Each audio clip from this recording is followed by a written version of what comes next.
Pemirsa, di era digital saat ini, kehadiran gadget seperti handphone telah menjadi sahabat terbaik manusia. Namun rupanya, penggunaan gadget dapat berdampak buruk, terutama bagi kesehatan mata jika dikonsumsi secara berlebihan. Simak berita selengkapnya untuk Anda. Kehadiran gadget menjadi salah satu ciri perubahan kehidupan ke era modern. Tidak dapat dipungkiri adanya gadget telah membawa dampak positif sekaligus dampak buruk, salah satunya bagi kesehatan mata. Data Insider Monkey tahun 2022 menunjukkan Indonesia sebagai negara ke-6 terbanyak pengguna gadget dengan durasi melampaui 6 jam dalam per hari. Bahkan pengguna gadget saat ini banyak dari kalangan anak-anak. Hal ini dinilai cukup berbahaya, pasalnya mata anak-anak tergolong sensitif terutama pada cahaya. Merespon hal tersebut, dokter mata ahli refraksi dan optimasi visual, Dr. Nur Syamsi mengatakan pemakaian gadget yang berlebih dapat menyebabkan banyak gangguan pada mata, termasuk adalah mata minus, yakni bola mata memanjang dan menyebabkan rabun jauh atau miopi. Mata lelah yang membuat penglihatan buram akibat otot mata yang cepat lelah, dan mata kering atau dry eye yang membuat mata terasa nyeri akibat frekuensi berkedip berkurang. Bahkan telah diprediksi di tahun 2050, separuh dari populasi pengguna gadget akan menderita mata minus atau miopi. Pasalnya, miopi akan berlanjut hingga umur di atas 30 tahun. Sebenarnya banyak hal yang harus kita ingatkan untuk orang tua terutama ya.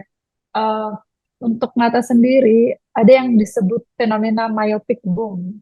Myopic boom itu fenomena di mana diprediksi di tahun 2050 itu separuh dari populasi dunia akan menderita mata minus atau myopia.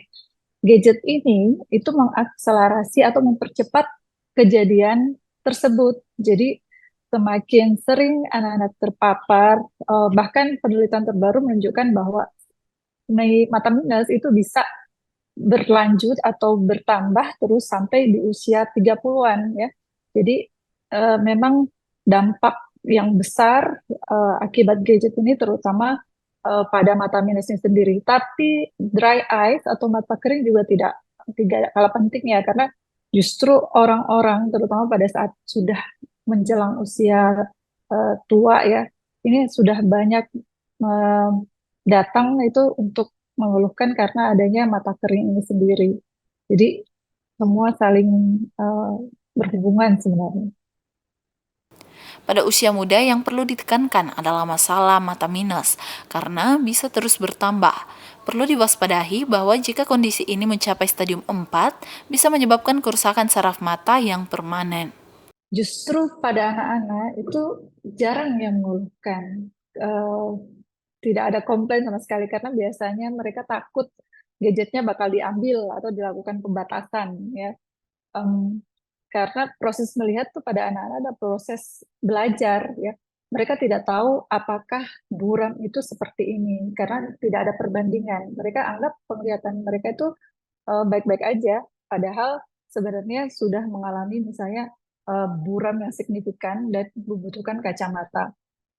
Mereka datang pada saat ada keluhan lebih ke dry eye-nya atau ke mata keringnya seperti tanda-tanda iritasi, merah, mata kering, perih pada saat menatap layar, atau kadang juga ada dengan gatal ya, seperti itu. Menghindari gangguan yang mungkin terjadi, Dr. Nur Syamsi menyarankan untuk menerapkan 20-20-20, artinya meluangkan waktu setiap 20 menit untuk melihat kejauhan selama 20 detik. Cara ini membantu melemaskan otot-otot fokus mata. Selanjutnya adalah mengatur jarak dengan membentuk posisi L tegak. Namun jarak yang umum digunakan adalah 20 hingga 30 cm.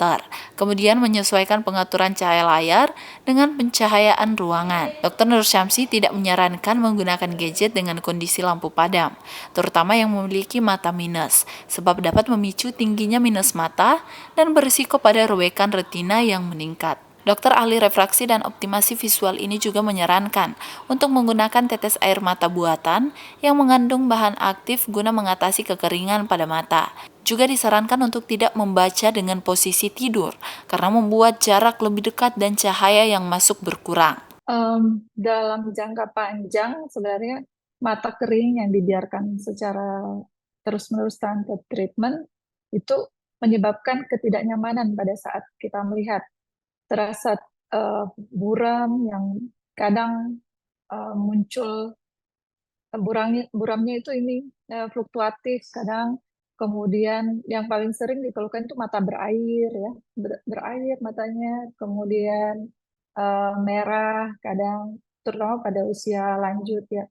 Tapi kalau pada usia muda yang kita lebih concern itu adalah tentang mata minusnya, karena minusnya itu bisa bertambah terus-menerus, terutama dengan penggunaan gadget.